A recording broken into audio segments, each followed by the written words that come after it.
जी, आज हम बात करेंगे। लास्ट टाइम जो हमारा सेशन था उसमें हमने फैमिली सिस्टम पे बात की थी। एक हमारा होता है जॉइंट फैमिली सिस्टम और दूसरा हमारा न्यूक्लियर फैमिली सिस्टम। उनमें क्या इश्यूज़ हैं, उनमें क्या प्रॉब्लम्स हैं, दीन हमें उसमें क्या रहनुमाई करता है और कौन सा आइडियल सिस्टम है। तो हम इस पे हमने एम्फसाइज़ किया था कि दीन हमें कोई स्पेसिफिक फैमिली सिस्टम नहीं देता। देयर आर सम प्रिंसिपल्स जिनको हम लोग फॉलो करना है। अगर हम जॉइंट सिस्टम में रहते हैं भी अगर उनको फॉलो कर सकें तो वो भी हमारे लिए ठीक है, और अगर वो फॉलो करना मुमकिन ना हो जॉइंट फैमिली सिस्टम में तो फिर हमें एक अलग फैमिली सिस्टम बनाना पड़ेगा। सही। तो आज हम बात करेंगे इसके ऊपर कि चाहे हम जॉइंट फैमिली सिस्टम में हैं या हम न्यूक्लियर फैमिली सिस्टम में हैं, सेपरेट फैमिली सिस्टम में हैं, दोनों सूरत में मियाँ बीवी का जो रिलेशन है, ठीक है, जो स्पाउस का रिलेशन है, उनमें ज़ाहिर इंसान ने पूरी लाइफ गुजारनी है, उसमें मुख्तलिफ़ किस्म के इश्यूज़ भी आ सकते हैं और आते हैं। तो उसमें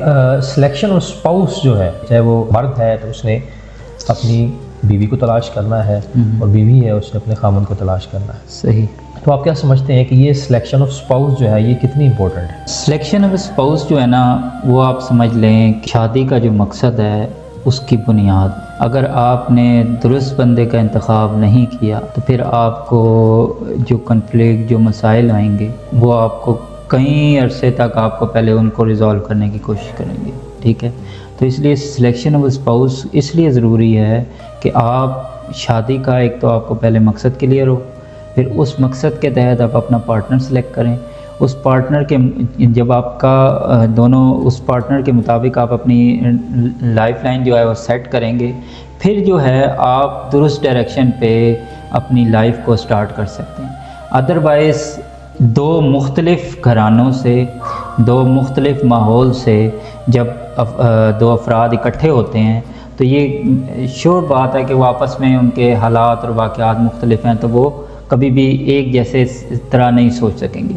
उनके सोचने का अंदाज़ मुख्तलिफ होगा, उनका क्या कहते हैं गुफ्तगू का अंदाज़ डिफरेंट होगा, किसकी प्रायोरिटीज़ डिफरेंट होगी, दूसरे की प्रायोरिटीज़ डिफरेंट होगी।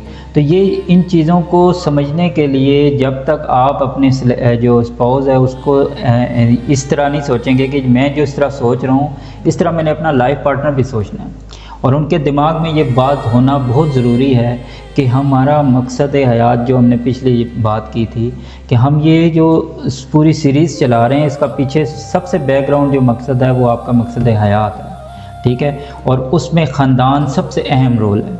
और आपने जिस बीवी से, मैंने जो लास्ट नशिस्त में के अंदर भी ये बात की थी कि अगर आपने बीवी को लाना है या बीवी ने शोहर को लाना है तो आपने जो अपना पार्टनर सेलेक्ट करना है वो सिर्फ एज आ पार्टनर नहीं ला रहे, बल्कि आप एक ख़ानदान की तश्कील के लिए एक माँ और बाप की सिलेक्शन कर रहे हैं। इसलिए इसकी सिलेक्शन ऑफ स्पाउस की इतनी ज़्यादा अहमियत है कि अगर आप इस तरह देखें कि आपने अगर अपने बच्चे को स्कूल दाखिल कराना है तो हम अब उसमें सिलेक्शन करते हैं कि मेरे बच्चे की जो मुस्तकबिल है वो किस स्कूल में बेहतर है।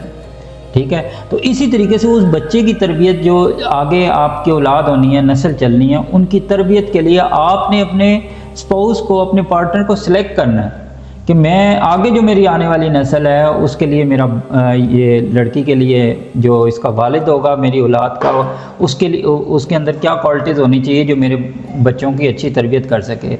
इस तरह जो लड़का है उसके लिए जो अपना माँ है वो अपने बच्चे की ला रहा है, वो उसकी क्वालिटीज़ उसके सामने हो। अगर ये नहीं सिलेक्शन होगी, अगर ये मद्देनज़र नहीं रखेंगे, आप एक हैफाजत एक काम कर लेते हैं तो फिर उसके बहुत सारे मसाइल आपको पैदा होते हैं।